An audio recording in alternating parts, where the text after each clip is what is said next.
noches, bienvenidos a al rectorado de la Universidad Nacional de San Antonio de Areco. En nombre del señor rector estamos honrados que nos esté visitando a esta exposición que va a hacer Francisca Radó, con una pequeña observación que hemos tenido con un pequeño María Bapino, la expositora, percance, está muy bien ella, y esto nos da pie para poder organizar nuestra charla en un futuro cercano. Así que, ¿cierto? Claro que sí. A las cuestiones ya le sacamos la ventaja. Así que, nada, estamos muy honrados de Francisca, que no es la primera vez que viene a ser médico y que va a seguir. Ya estamos negociando próximas charlas en un futuro no lejano.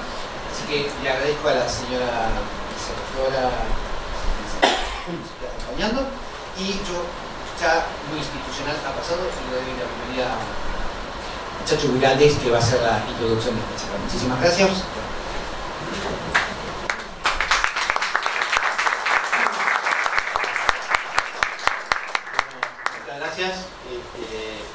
Hace un tiempo, hablando para poder hacer cosas en la usada, quedamos en que íbamos a tratar de ir armando distintas reuniones, hablando sobre aquellas cosas que no son propias y que nos pertenecen. Cuando se habla de Ricardo Viraldes, se lo relaciona siempre con el gaucho y con un segundo sombra, pero fue un hombre que nos pintó una época, un tiempo, lo fijó a ese tiempo del gaucho en el segundo sombra. Muestra esa época final de aquel recero, que hoy solamente conmemoramos. Los gauchos, aquellos paisanos de los que todavía nos falta mucho por aprender, muchísimo por aprender. Y a esos paisanos, a esos gauchos a los que tanto le debemos, necesitan que los estudiemos. Por eso me parece muy importante que hoy desde la UNSADA estemos trabajando en ello. Pensando en el caudal enorme del material claro que nos dejó este paisano, nos dejó en sus letras, en sus cantos, en todas aquellas cosas que escribió, en sus usos y costumbres, en sus artesanías. Nos dio tanto que deberíamos de poner un poquito más de esfuerzo, o poner esfuerzo en poder estudiarlo y poder mostrarlo como fue, porque si no las futuras generaciones no sabrán de aquel hombre que tuvimos el placer de que pasara antes que nosotros y que debemos. Mucha gente habla de Ricardo Viraldes y me dicen que fue un escritor costumbrista. Yo creo que fue mucho más que eso. Fue principalmente un gran artista. Desde ese artista pudo ver e interpretar en el mundo lo que se le presentó ante él o lo que buscó en el mundo, enriqueciendo así su cultura que lo llevó a relacionarse con artistas de tamaña escala, ¿no? Ahora Francisca nos va a hablar un poco de eso, enriqueciendo así su caudal de emociones y sentimientos, pudiendo describir Mallorca, pudiendo describir K por A, pudiendo describir a un paisano en un rancho, o pudiendo describir el mar desde distintos personajes. Eso lo hacía una persona muy especial. San Antonio de Areco tiene un privilegio muy grande, el privilegio de contar con su obra.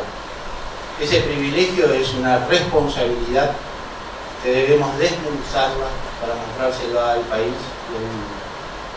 Hoy desde la UNSADA podemos sentirnos orgullosos de empezar este camino y poder acompañar a la doctora que nos acompaña, doctora en el arte, doctora de Historia del Arte, y este es un primer pie. Cuando he charlado con ella y con Malena y con Ana anteriormente, cuando terminaba las charlas con ellas me preguntaba de cuál Ricardo hablaba. Hablaba del viajero, del músico, del dibujante, del escritor, del buscador de religiones, del hijo, del hermano, del primo, del marido, del amigo de todos los artistas, del amigo de todos los paisanos, aquel que vino a descansar en su tierra de siempre y que algunos se esmeran en relacionarlo con un porteño y con el tango. Yo lo relaciono con un Buda o con un paisano. Y me pregunto siempre cuál de esos fue Ricardo. Creo que fue todos. Fue tanto que fue todo. Así que nada, ahora los dejo con Francisca. Francisca, mil gracias por estar acá. Y bueno, te escuchamos con atención. Bien, muchísimas gracias por la invitación, tanto al señor Guiraldes como también a la Universidad de San Antonio de Areco. No es la primera vez que vengo a Areco, la primera vez fue en el año 2005, que vine al museo a consultar el material vinculado a las notas de un libro mallorquín, que es el tema sobre el cual hablaré. En ese momento la directora era la señora Cecilia Smith, que con un gran cariño me abrió las puertas de todo el material y pude conocer a un Ricardo Guiraldes que iba mucho más allá de don Segundo Sombra, que era, lo siento, lo único que conocía en aquel momento. Por lo tanto, siempre volver a Areco para mí es emotivo, porque es recordar aquellos días vividos en Areco, y también que en el 2007 hicimos la presentación del libro. Quiero deciros también que bueno, he estado 4 meses y medio en Buenos Aires y no tenía prevista realizar esta conferencia. Menos mal que los ordenadores lo tienen todo y he podido organizar un poco estas ideas que espero os resulten interesantes. A ver, esta era un poco. Muchos de los que estáis aquí, que conocéis el material del museo, sabéis perfectamente de dónde proceden. Y también quiero aprovechar a Patricio, que en todo momento me ha facilitado siempre que le he pedido algunos permisos para publicar las fotografías, y siempre han sido muy bien acogidas. Yo hablaré sobre estas notas para un libro mallorquín a partir de una nueva perspectiva del viaje, tal como lo entiende o como lo entendió Ricardo Guiraldes. La primera pregunta que nos podemos hacer es ¿por qué Ricardo Guiraldes va de visita a Mallorca?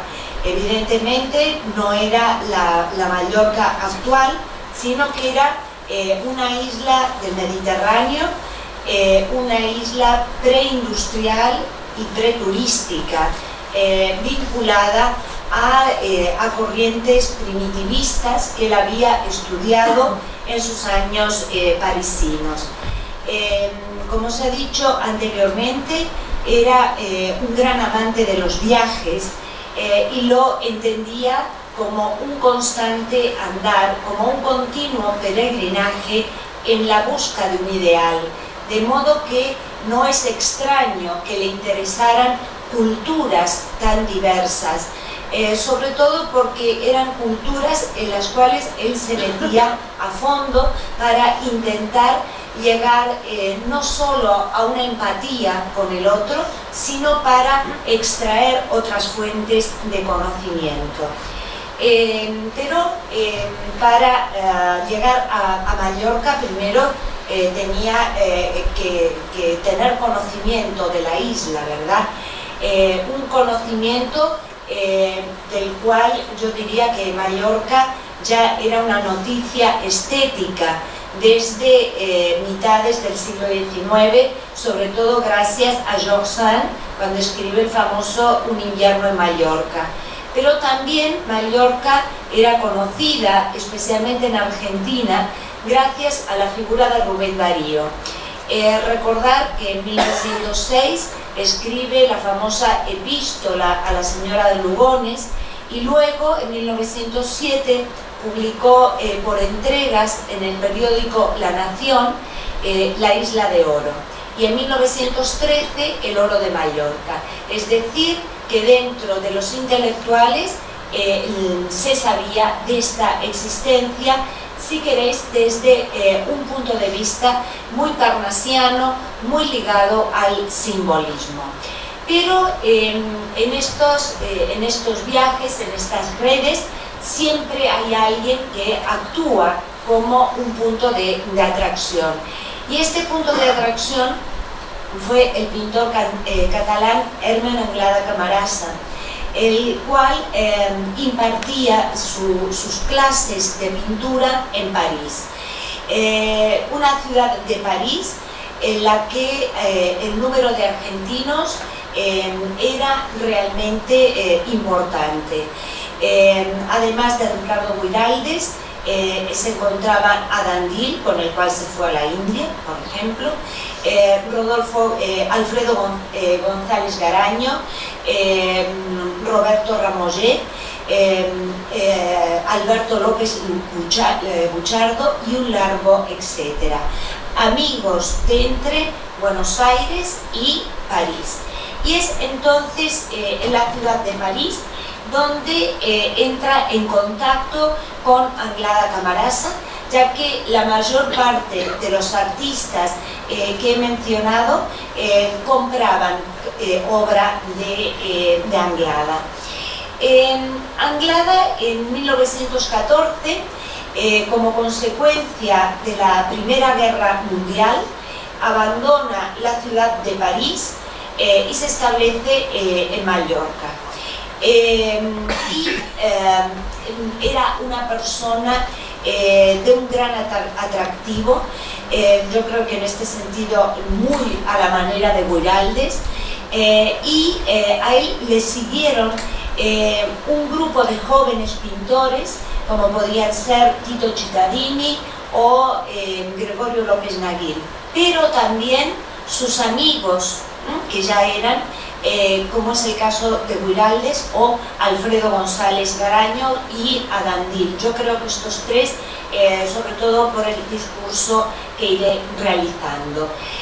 Aunque no será hasta el año 1920 en que Ricardo Guiraldes y Adelina del Carril visiten por primera vez la isla de Mallorca. Aquí tenemos este torso extraordinario que Ricardo Guiraldes realizó a Anglada Camarasa y que tenemos la suerte que se encuentre en el museo. Que es un dibujo extraordinario con una movilidad que nos permite hablar de hoy en día de estas corrientes sinestésicas, en el sentido que aquí está el tema del tango. ¿Quién fue el que introdujo el tango en París? Fue Ricardo Guiraldes. Anglada también se interesó por el tango, y aquí vemos este torso en movimiento que nos demuestra además un trazo a la perfección. Era mucho más realmente que un dibujante, y como bien se ha dicho antes, era un artista, yo creo que total.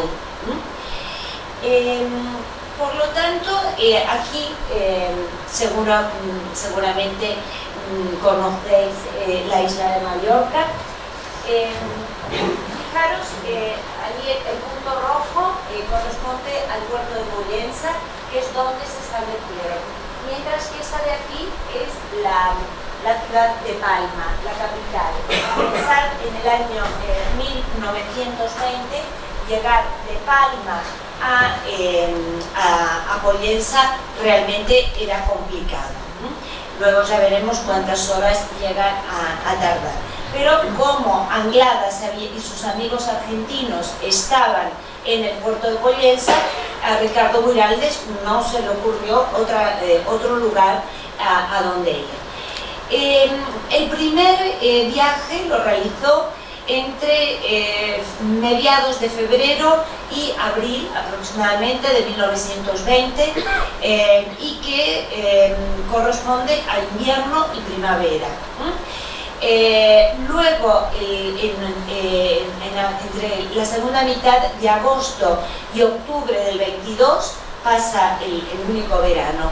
Y también es interesante la existencia de un tercer proyecto que tenía juntamente con Guillermo de Torre y quien era en aquel momento su prometida, Nora Borges. Y en este sentido utilizaré una carta que Adelina del Carril le escribió a Guillermo de Torre en agosto del 25. No me resisto a decirle el placer que tendremos en que nos acompañe usted a Mallorca. Ricardo dice que Mallorca es demasiado pictórica, de modo que estará encantado de tener un compañero como usted, tan afín a sus gustos y poder literalizar a gusto la dicha isla que los pintores se van apropiando con tanto desenfado. Decir, entre otras cosas, que Nora Borges, junto con su hermano Jorge Luis Borges, habían estado en Mallorca los mismos años, entre el 20 y el 22, pero en ese momento no se conocieron. Uno viviendo en Pollensa y los otros en Palma era prácticamente imposible. Además, había una diferencia de edad en aquel momento importante. Por lo tanto, estos son los viajes que realizó y uno que quedó pendiente. El primer viaje, como dije, lo realicé entre febrero y abril. Inicialmente se instalaron en el Hotel Miramar, que es este de aquí. Esto es una fotografía aproximadamente de la segunda mitad de la primera década, de 1915-1916. Fijaros el perfil de las casas, unas casas absolutamente planas. Pero como él realmente lo que quería era vivir en el puerto de Pollensa como un vecino más, lo que hace es alquilar una casa. O sea, él hizo como un alquiler turístico, que también tuvo sus inconvenientes, porque tuvo que solicitar la mediación de Anglada Camarasa, quien en conexión con un pintor mallorquín, Antoni Gelabert, consiguieron que le alquilaran una casa. No sabemos exactamente cuál era la casa en la que vivió, pero aquí tenemos una fotografía de la misma época donde se pueden ver estas hileras de casas bajas y que nos ponen ante esa Mallorca que vivía de la pesca y de una agricultura ínfima. Esto es realmente lo que le interesa.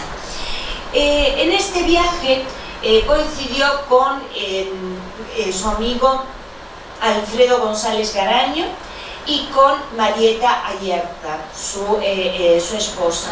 Además, evidentemente, se encontraban Anglada Camarasa, Tito Cittadini y Gregorio López Nagui. Veremos algunas de estas fotografías y que el investigador, cuando se encuentra ante la falta de determinadas fuentes, a veces tenemos que recurrir a elementos como el tipo de ropa que llevaran. O sea, en verano no irían tapados.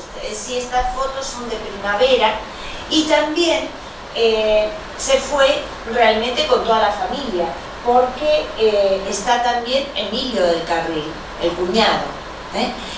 Es interesante ver este grupo de argentinos. Aquí tenéis Emilio del Carril, Gregorio López Naguín, Ricardo Guraldes, Alfredo González Garaño, también está Tito Cittadini, Adelina, Marieta Ierza, Rafael Valdés, que era un pintor chileno, Simone Martínez, que era la mujer de la Camarasa, y a mí. Esta fotografía realmente fascinante, sobre todo porque vemos a todos los pintores, a todo este grupo vestidos de blanco. Y digo que llama la atención porque los payeses de la época, los payeses mallorquines, iban siempre vestidos de negro. Entonces llama la atención, y también me gusta ver que usen las zapatillas de esparto tan propias de este Mediterráneo, y estas mujeres tan elegantes, tan distinguidas, que supusieron, como os podéis imaginar, un choque en una sociedad que no estaba acostumbrarlo. Realmente los argentinos de esta época contribuyeron mucho a la internacionalización y al cosmopolitismo. Aquí los podemos ver también en estas excursiones, en estas montañas abruptas de la Sierra de Tramuntana, y os puedo asegurar que en el mes de agosto estas excursiones no pueden hacerse, por lo cual me inclino a que sean del primer viaje, ya que el calor creo que no lo permitiría. Y también en este primer viaje realizó una visita a una exposición en Palma, junto a Anglada, que fue a la exposición del artista también argentino Francisco Bernaresi. Y esto lo explica en un documento que se encuentra igualmente en el Museo Guraldes. Se trata de unas críticas literarias que escribió Guraldes, y para el caso que a mí me interesa hay una crítica de Anglada Camarasa, de Tito Cittadini y de Bernaresi, pero si bien no está datada, teniendo en cuenta cuándo se realiza esta exposición, sabemos que es del año 1920, y realmente cuenta un poco dramático el hecho de abandonar Pollensa. Dice, esta casa a la que ya nos hemos habituado, ahora hay que ir a Palma. Se levantan a las 5 de la mañana y a las 8 inician el viaje en tren incomodísimo, y se quedaron 5 días porque era sumamente lejos en aquel momento. Entonces, bueno, se quedaron 5 días en Palma. Es interesante porque la crítica de esta exposición fue sumamente buena, y esta obra que he escogido, de la cual hay un fragmento que ahora lo intentaré resumir, esta obra no es ajena a Argentina, ya que en el Salón Nacional de 1923 la obra Sol de Abril obtuvo el primer premio, y el éxito de esta exposición del 20 en Palma fue tan importante que fue recogido por la prensa local, y dentro de los visitantes ilustres figuran Ricardo Guraldes, y Adelina del Carril.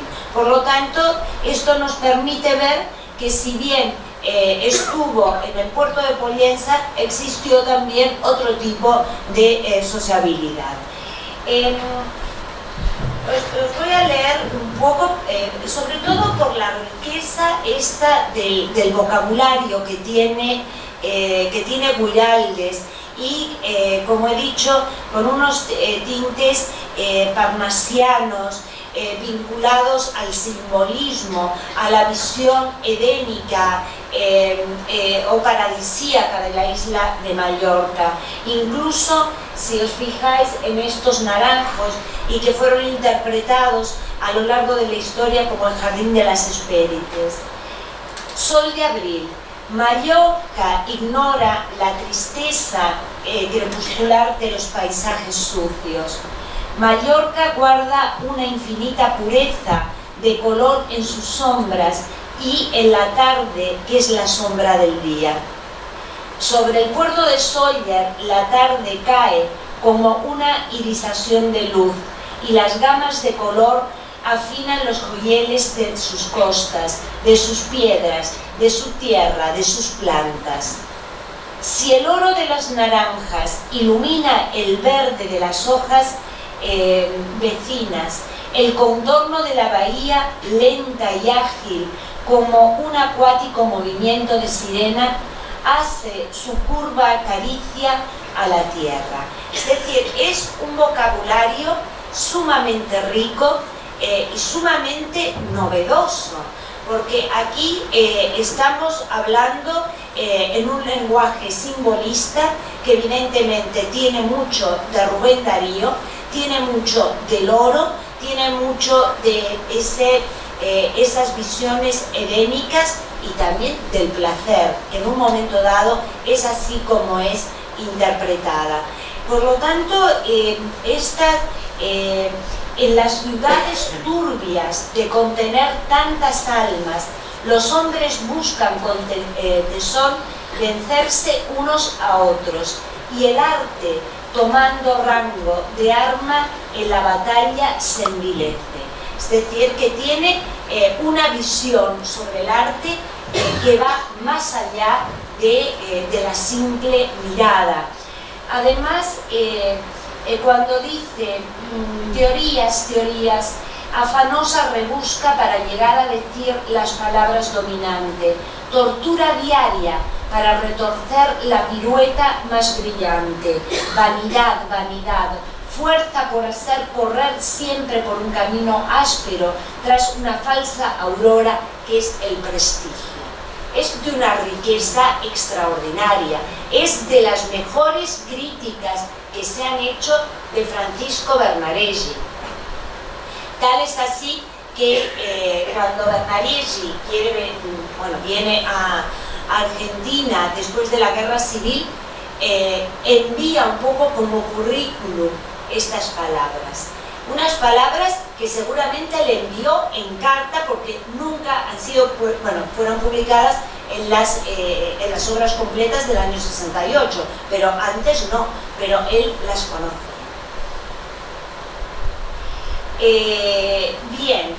Esto es lo poquito que tenemos del primer viaje. Es como si todo le hubiera quedado en la retina y gracias a las fotografías. Poca cosa más tenemos de este primer viaje. El segundo es en el momento en el que escribió las notas para un libro mallorquín.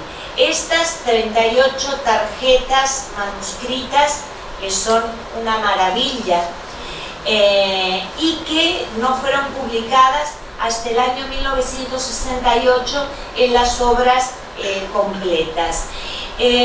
Unas tarjetas que fueron adquiridas en el año 1978 juntamente con unas copias mecanografiadas, lo cual nos lleva a pensar, sobre todo conociendo la obra anterior, que Guiraldes lo que pretendía era escribir un libro a la manera de Chaimaca después del viaje a Jamaica, cosa que entra un poco en las probabilidades, sobre todo, como veremos, un poco a partir de los temas en que él se centra. Y los temas son básicamente el paisaje insular y los retratos de los mallorquines. Y dice lo siguiente, la tarjeta número 8. Hace un mes que vivo entre pintores en una isla. Aunque cierto tiempo me he resistido a ver las cosas bajo un solo aspecto, he concluido por iniciarme y no sé si no he sobrepasado a mis compañeros en los goces del color. Cuando mis amigos los pintores vienen a visitarme, fingen aflicción al verme así, abstraído, y tratan de distraerme. Una noche, frente a mi ventana abierta, los he oído condolerme sobre mi suerte, diciendo que estaba yo idiota. Pero me he reído, pues sé que todo aquello es envidia, porque he hecho un poco más que ellos en el camino que antes me enseñaron. Bien, a Ricardo Guiraldes yo creo que le interesaba todo. Era una persona que todo le parecía digno de ser tratado. Tanto el paisaje natural como ese paisaje intervenido por el hombre, esas visiones antrópicas.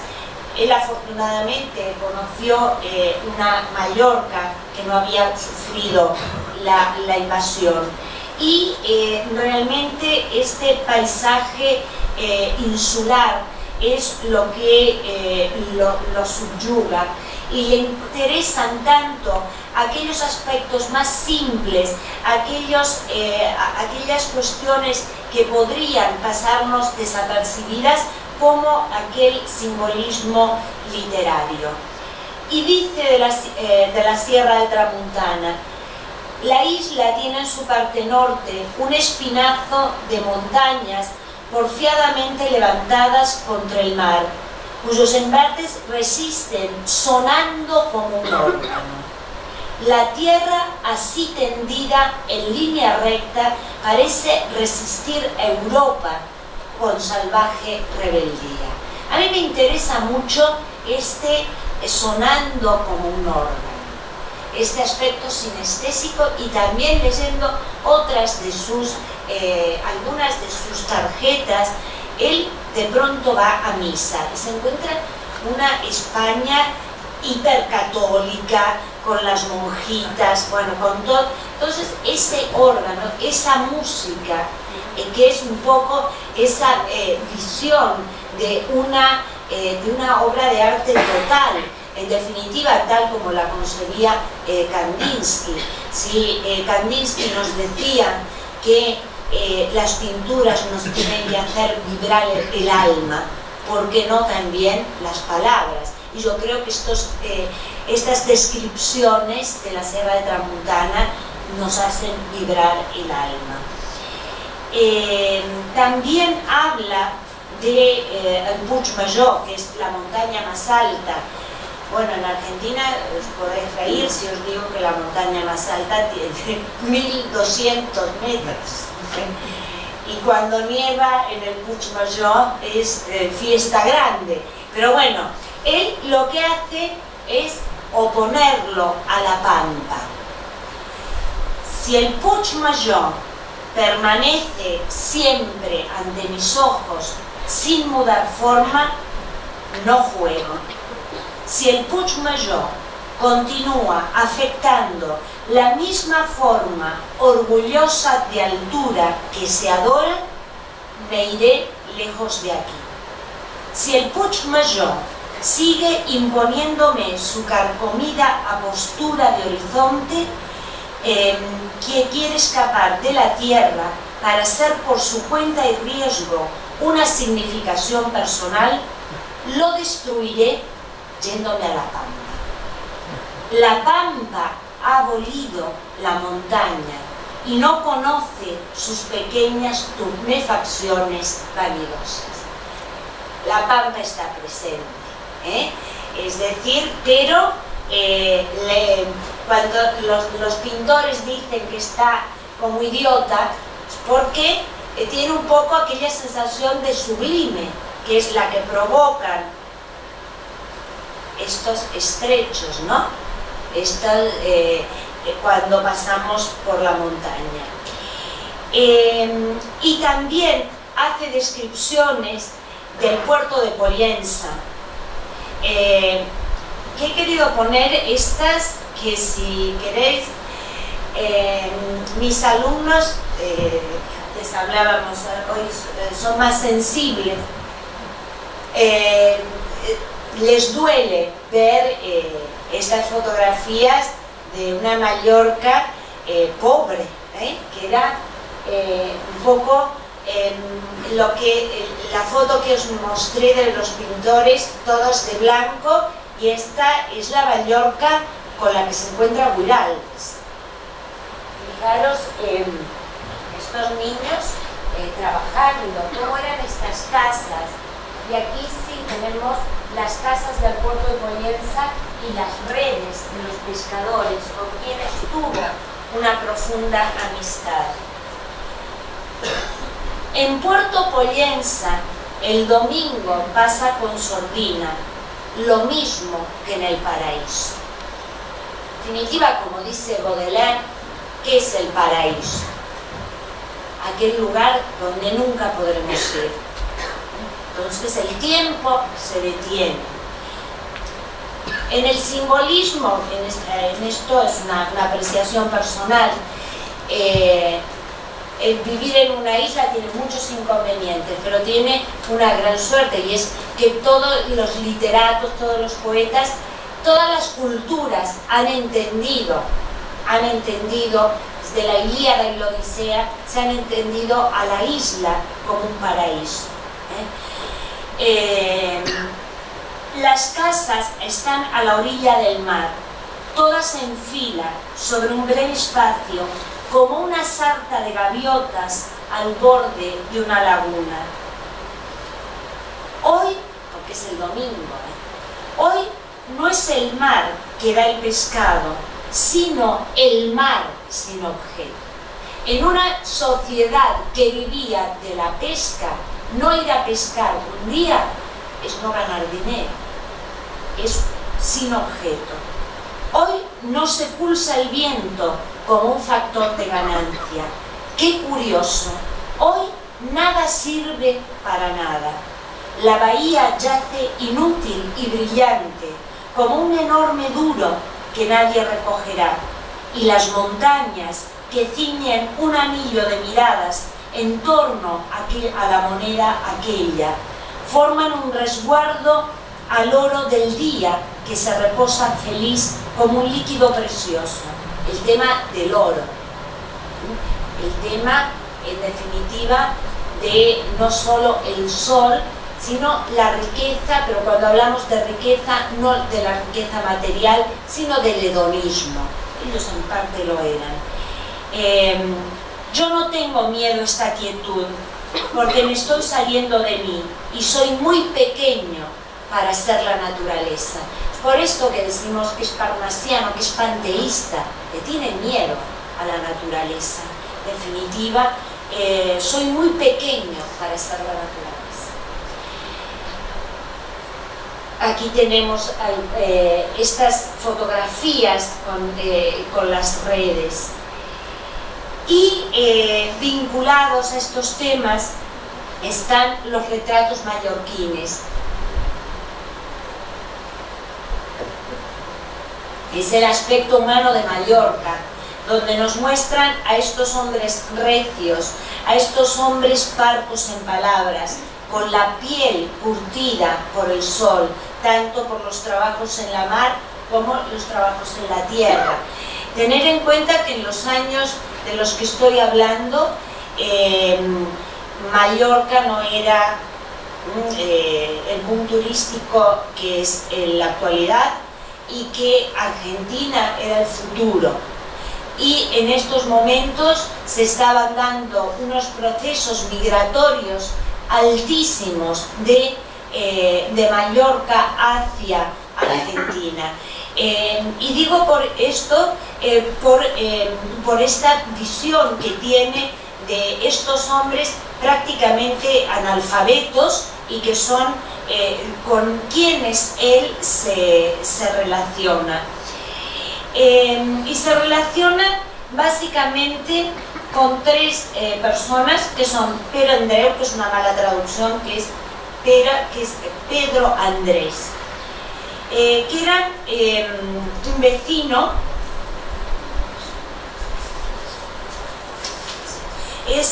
un vecino que le ayudaba en sus quehaceres. Dice, vive cerca de casa, no es ni más trabajador ni más haragán que los demás habitantes de Mallorca, pero es más servicial.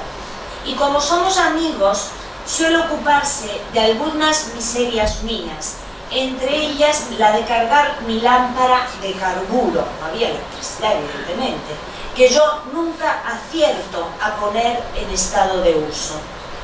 Un día de la semana pasada llegué algo más tarde y me apuraba por entrar en posesión de mi correspondiente fracción luminosa, cuando encontré a Pedro Andreu que, habiendo cargado mi aparato, venía con él hacia casa.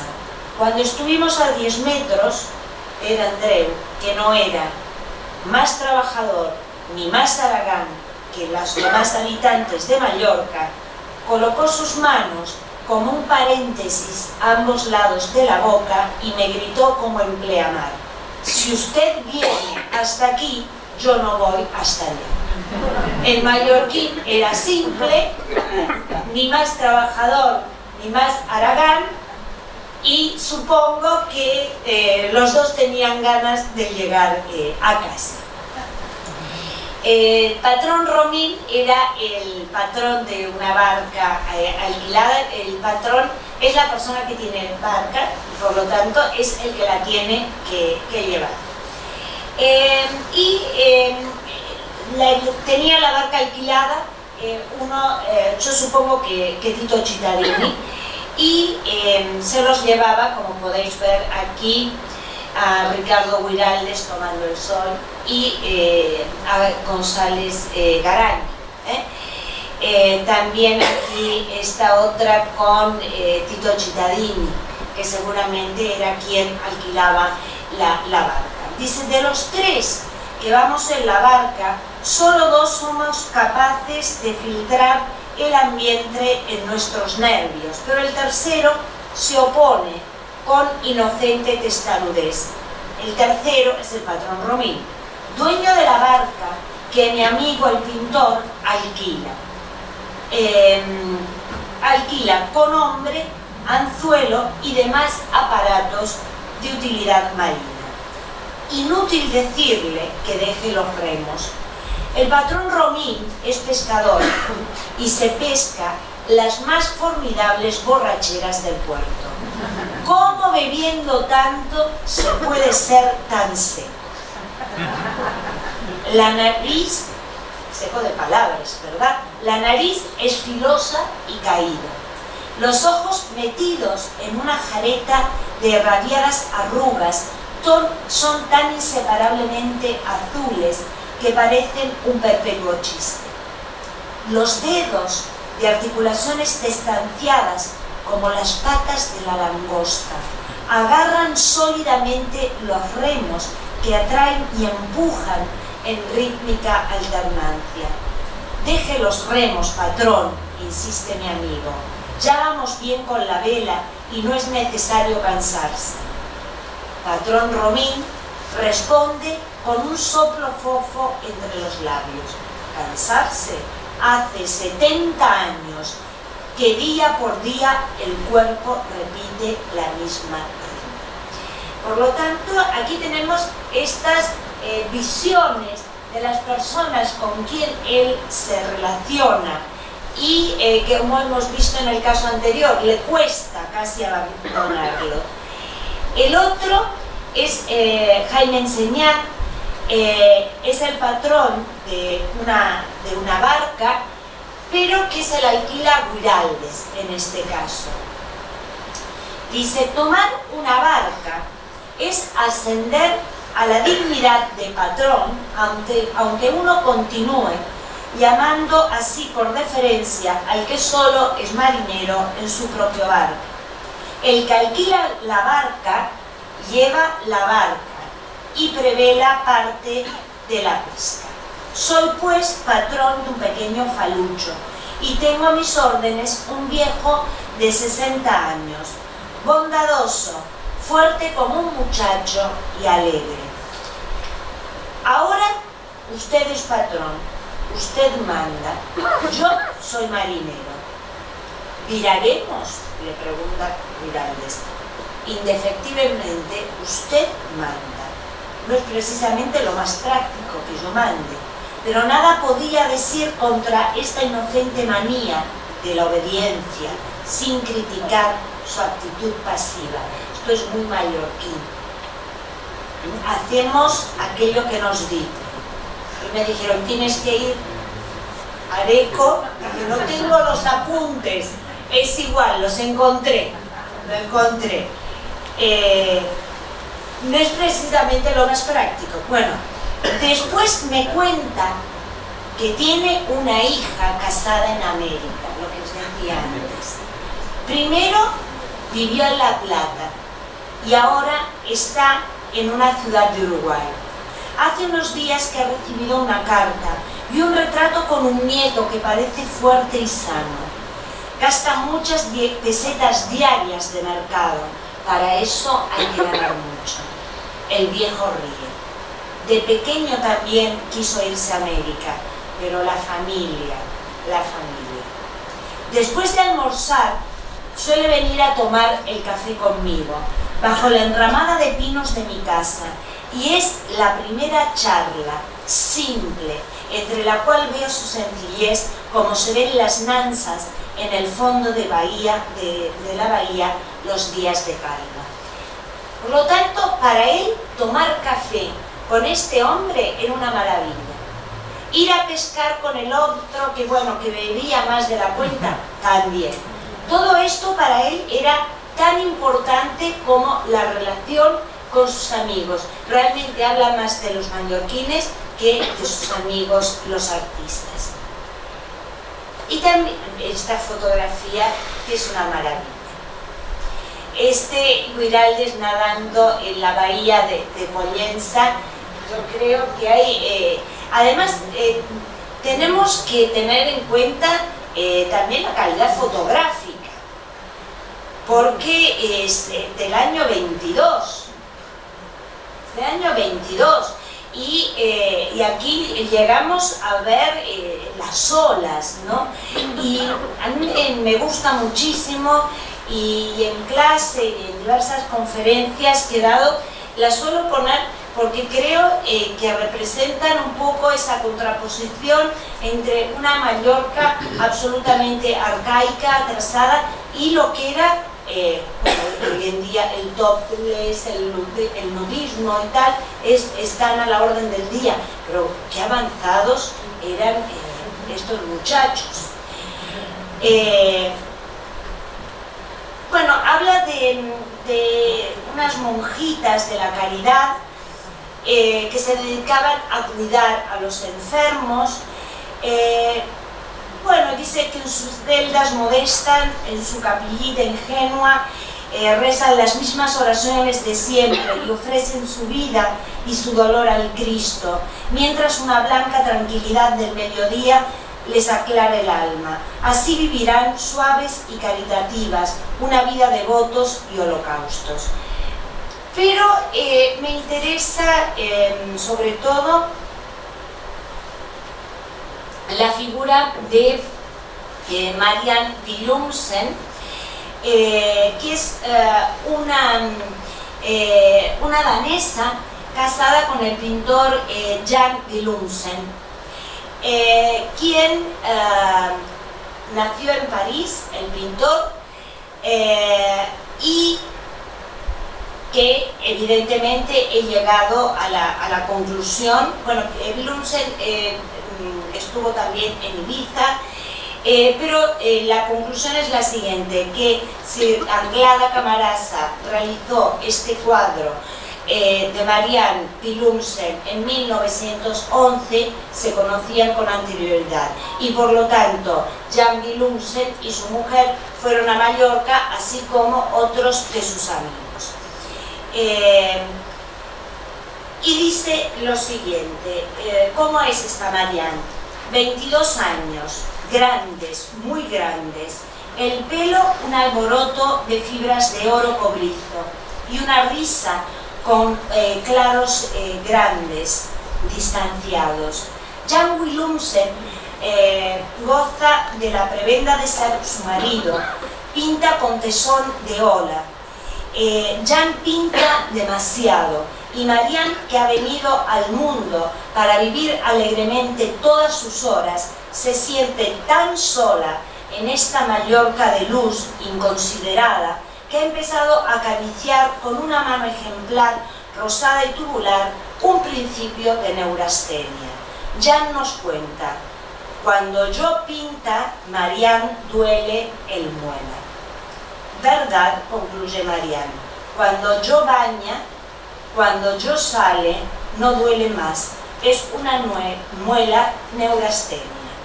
El español de Marianne es gracioso sin esfuerzo. En un año ha aprendido un prodigioso número de palabras que acopla sin dificultad, visto lo cómodo de cambiar los tiempos de verbo, agregar conjunciones y alternar concordancias. Hace un mes la conocimos y le dijimos que viniera a casa a la primera intentona de dolor de muelas. Desde entonces ha venido diariamente. Uno se imagina el patrón de barco yendo a tomar café a la danesa que le dolía la muela, y iba también, se encontraban todos. Salimos a pintar. Marianne camina con una alegría que nos apura, llevando bajo el brazo una cajita con 4 pastillas de color y un cartón apretados con su mano. Se erizan 5 pincelitos de crin corta y dura. Hoy también pinta un cuadrón y hace pequeños cuadros con tintes de azulejos en que hay almendros de ramazón juguetona, trozos de terreno rojizo y matas de pasto muy verde. De vuelta a casa, todo eso se olvida en una charla contenta. Se habla del calor de Mallorca, de la cachaza de sus habitantes, del idioma. También es interesante ver la nota que le deja Ricardo Guiraldes a Marianne, a quien se ve que le llega a tener aprecio el día en el que se van. Y la nota es la siguiente: vamos a partir después de abrazos y apretones de mano. De golpe, Marianne esconde su emoción entre sus dedos, nos da la espalda. Quiere irse, pero vuelve para decirnos adiós con la mano. Y vemos que llora. Sus facciones están borrosas de dolor. Sus hombros se han hecho más flacos y más cercanos. Está menos bonita, pero más intensa. Pequeña cosa, ternura. Ya estamos lejos. Una curva del camino nos aparta brutalmente. Los ojos no podrán decir algo de Marianne sino cerrándose para mirar en nuestro afecto. Será más pequeña o más grande. Por lo tanto, aquí, entre este paisaje del cual no hace referencia nunca ni a Palma, ni a la ciudad de Palma, que sobre todo por la vida cultural que tenía, ni tampoco opta por hablar excesivamente de Anglada Camarasa y sus amigos, sino que busca aquellos fragmentos que permiten acercarnos a una Mallorca que, por cierto, era muy real, era así como la percibió. Y también fue percibida por Camarasa, por Anglada Camarasa. Aquí tenemos los retratos que realiza de Marieta Ayerza, la mujer de González Garaño, y el de Adelina del Carril de Güiraldes. Una obra magnífica que se encuentra en Palma, en Caixa Forum, sobre todo porque cuando se vendió la colección a la Fundación La Caixa, un poco la obligatoriedad era mantener la colección unida. Pero Samarán, el que era presidente del Comité Olímpico Internacional, dijo que se quería llevar esta obra a su despacho en Barcelona. Se la llevó, pero cuando murió Samarán, lo primero que hicieron fue llamar por teléfono para que devolvieran la obra de Adelina, porque realmente es muy potente esta obra. Y es muy potente porque nos ponen ante dos mujeres. Sobre todo es interesante ver el cambio de 1911 a 1924. En París no había luz, en Mallorca sí. Entonces también fijaros cómo Anglada utiliza el paisaje natural. Y aquí una Adelina que parece que está flotando con esas transparencias. Fijaros que las obras son del mismo año. No volvió Güiraldes, pero sí Alfredo González Garaño. Por lo tanto, es de suponer que se llevó las dos, que las trajo a Argentina. Y para finalizar, ya que me gustaría dejar un poco de espacio para tener vuestras participaciones que seguramente me enriquecerán. He elegido Se ha ido porque creo que resume muy bien cuál fue su estancia en Mallorca. Fue un día al cual, y que cuando lo hayáis leído vais a entender una doble lectura. Ricardo Güiraldes nunca es fácil, afortunadamente, sino que tiene más de una lectura. Fue un día al cual he rezado con toda la exaltación de mis sentidos. Se sabe que milagro contiene un día y lo que merece de nuestro amor. Nadie nos lo ha enseñado. Hubo montañas, mar, árboles y hombres que viven paralelamente bajo el inmenso local traslúcido del cielo, que en la luz esconde sus astros y en las noches su color. Hubo sol, ha habido luna. En mis manos quisiera salvar algo que ignoro, pero que resumo en la visión de una gota de oro que se ha trocado en plata. Y eso nunca volverá a ser idénticamente en mi existencia. Y los otros jamás sabrán hacerlo idéntico a lo que fue en mí. El día de belleza ha pasado sobre mi vida como una exhalación en el cielo que olvida. Muchas gracias.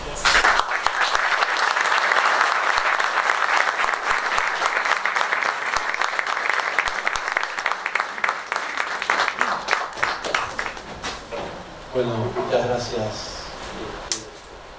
¿Quién quiere hacer preguntas? Para mí es examinarme venir a Areco a hablar de Ricardo Güiraldes, pero cualquier cosa yo la apunto. Hola, buenas tardes. Cuando usted habla de simbolismo, eso que está ahí escrito, eso es simbolismo. Pero también me parece a mí, trasluce mucho de lo que yo creo que era Ricardo Güiraldes, un místico. Sí. Es parte de la mano de los dos. Inclusive toda la obra de Güiraldes, Raucho, tiene sobre el sincero resultado. ¿Qué vínculo tiene eso con el ultraísmo? El ultraísmo nace con nace estas fechas porque cuando Borges viene con el manifiesto ultraico. El ultraísmo en sus inicios tienen muy en cuenta el simbolismo y sobre todo a la figura de Rubén Darío. Pero, como bien sabe, luego a nivel plástico el ultraísmo deriva en una suerte de mezcla entre futurismo, surrealismo, incluso, aun cuando no había nacido como movimiento, y también cubismo. Yo cuando defino sobre todo a la figura de Guiraldes bajo la óptica del simbolismo, es teniendo en cuenta diversas descripciones que se han hecho de Mallorca, donde hay esta prevalencia de las tonalidades azules, del nácar, del cristal. Los colores, sí. Y sobre todo el significado que se le atribuye, que estoy de acuerdo que puede tener mucho en común con el misticismo. Lo que pasa que partiendo de la postura, en este caso inicial, de los modernistas también, es visto desde una óptica un poco hedonista también, cosa que el simbolismo no siempre lo es, y en este momento es cuando en definitiva es la posibilidad de llegar a este final que sea, es la búsqueda del ideal, en definitiva. ¿Cuánto duró su estancia en meses. La primera vez desde mitad de febrero hasta, suponemos, el mes de abril, y la segunda desde mitad de agosto hasta octubre. Tengo una duda antes de hacer la pregunta. Cuando vos hablaste de Jorge Luis Borges, ¿qué edad tenía vos? Mira, ¿Llevaban varios años? sí, se llevaban muchos. Ellos realmente donde coinciden es en la revista Martín Fierro. Los Borges estuvieron en Mallorca entre el año 20 y enero del 22. Nora llega a Mallorca con 17 años y Jorge Luis Borges tiene 19, porque estaba haciendo el bachiller. Y Guiraldes, que murió con 47 años, 41, entonces debía, creo que tenía 34, 33, 34. La diferencia era importante con los Borges. Muy ilustrativa, doctora, la conferencia. Me llamó la atención por un tema de área de mi trabajo de investigación personal, la, digamos, competencia que se establecía entre los escritores y los pintores. En el grupo de Bloomsbury, Virginia Woolf con su hermana Vanessa Bell, por ejemplo, están siempre viendo quién llega primero en el modernismo, ¿no? Totalmente. Entonces Virginia dice, bueno, mi hermana pinta así, entonces yo tengo que escribir La mancha en la pared. Y está escribiendo un cuento como si fuera una pintora postimpresionista. Totalmente. Entonces me pareció interesante, porque yo lo veía desde ese lugar, que también en Guiraldes aparezca con los pintores esta suerte de competencia que dicen que él está como al lado, ¿no? Sí. Y también hay que pensarlo un poco con Victoria Ocampo, que justo en esa época no viaja a Victoria, porque es la época después de su casamiento donde ella pasa muchos años sin viajar, después de esa gran luna de miel, ¿no? Por Europa, y que también tiene con Silvina Ocampo el mismo transcurso, que va de la pintura, y Victoria además también apoyaba mucho lo que fue después la Asociación Amigos de Bellas Artes, ¿no? Y después pasan a la literatura. Querían los modernistas expresar algo que ellos creían que todavía no estaba dicho. Creo que eran los últimos momentos, ¿no?, donde se piensa que se puede revolucionar el arte. Sí, las conexiones con la literatura en épocas del modernismo yo creo que no se pueden entender si no es en conexión. La figura de Santiago Rusiñol en este sentido es ideal porque es de las dos cosas. Entonces, y también pasó por Mallorca. Es que realmente, ahora no encuentro el texto, él hace unas descripciones de los colores que realmente yo creo que lo hacía un poco para casi para molestarlos, ¿no? Esa competencia. Sí, sobre todo sabemos que los modernistas y también los simbolistas, estas gamas de colores, esos malvas, esos verdes, eran prácticamente una obsesión. Entonces él hace esta siguiente descripción en una pesca de calamares. Bueno, el calamar escupe, es que yo lo veo esto, bueno, supongo que vosotros también. El calamar escupe un largo chorro de tinta.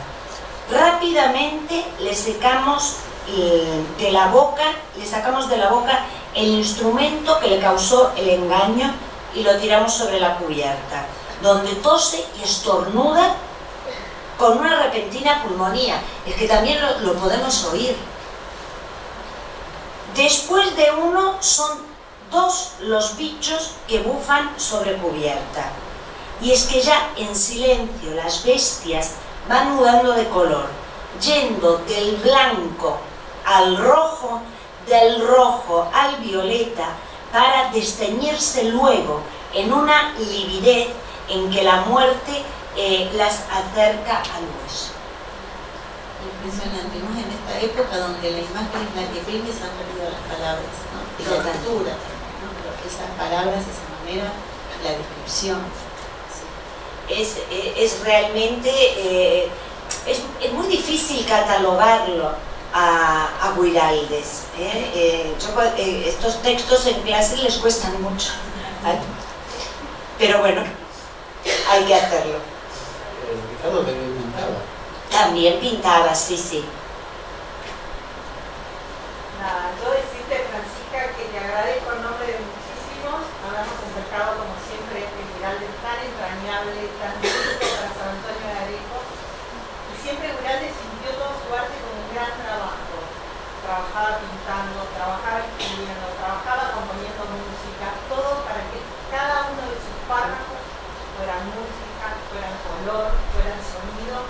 Y la verdad que yo, que soy amante de su obra, creo que absolutamente lo logró en todo su vida. Gracias. Gracias a ti, Cecilia, de verdad. Bueno, finalmente, bueno, muchísimas gracias y nada, recordarte que estás invitada porque tenemos un doble centenario en el año 26 y en el año 27 y tanto yo voy a ustedes también en esta Universidad Nacional de San Antonio de Areco, que no solamente queremos, sino también necesitamos que nos engalanes esas fechas en este auditorio y dos fechas temáticas para San Antonio. Será un placer. Muchísimas gracias.